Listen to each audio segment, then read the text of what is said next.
that multitasking is bad. Okay, we hear multitasking is bad. It doesn't allow for focus. If you want to achieve anything, you want to accomplish anything, you should not multitask. Well,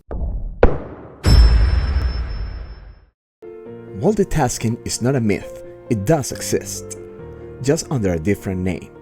Still, here's the real question. Is multitasking the secret weapon of the ultra-productive people, or the greatest trap? We explain it in this video, so keep watching. It's 9 a.m., coffee in hand, ready to finish that report. Billy, John needs a favor. Urgent, of course. You think, well, I think I can help him while I do my own tasks. No big deal. Then, Francis shows up. Wants you to reply to an email copied to 500 people. You remember calling yourself a multitasker on your job application. Piece of cake, right? 3 hands, 2 brains? Or do you? An hour later, you're doing millions of things and finishing none. Sounds familiar? You are not alone. Multitasking. It sounds productive. It sounds impressive. But here's the truth. The world, our bosses, even ourselves expect too much. We hope to handle several things at the same time, but science, your brain, and your own efficiency don't lie. So why? Why do so many people keep chasing the ultimate multitasker?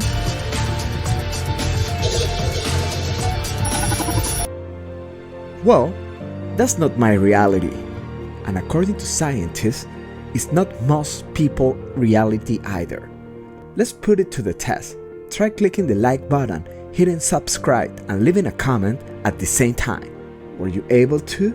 I'd be amazed if you pull it off. I'm thankful too. The truth is, when it comes to complex activities, we're not doing things simultaneously. We are rapidly switching between them. So, it's not that multitasking is a myth. It's that the definition of multitasking could be explained in a different way. So, can we switch tasks quickly? Well, here's what science says. Every time you switch between tasks, your brain pays a toll. And if the task is complex, it's like you're burning through your mind's fuel even faster. That's why, after a while of this so-called multitasking, you feel exhausted. What's worse?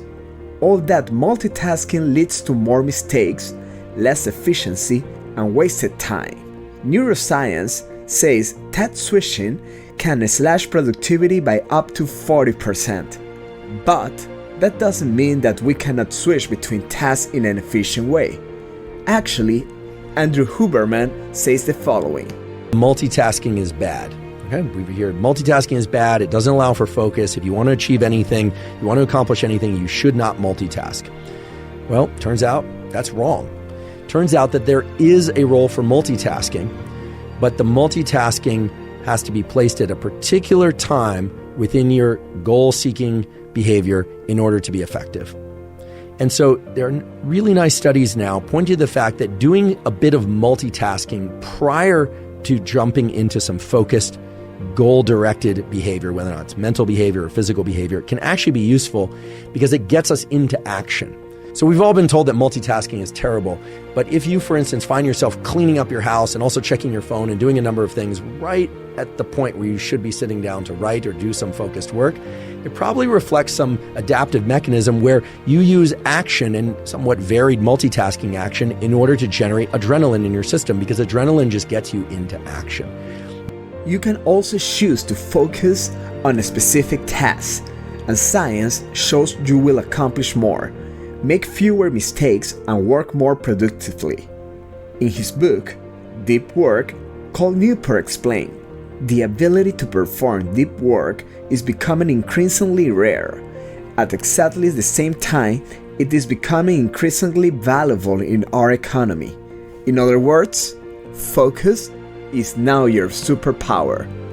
You are not likely to say goodbye to anxiety of having 57 tabs open in your browser, but you can improve how you work through them. Making your task switching more efficient is possible.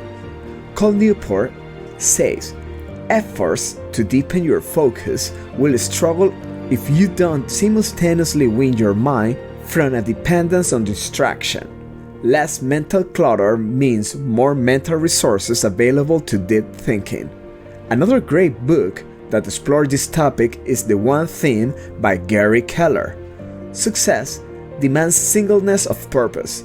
You need to be doing fewer things for more effect instead of doing more things with side effects. So, in conclusion, one thing, not 10, not 5, just one.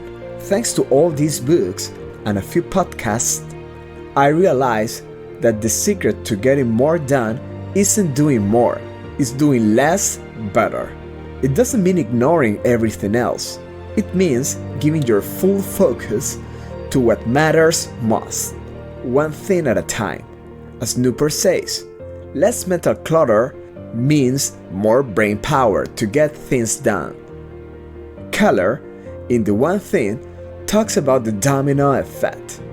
When you knock over the first, most important task, it makes the next one easier, and the next one, and the next one, and so on.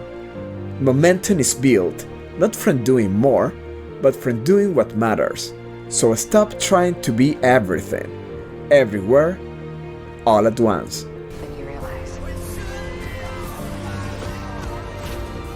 This week, I'm taking a focus challenge, and I invite you to join me.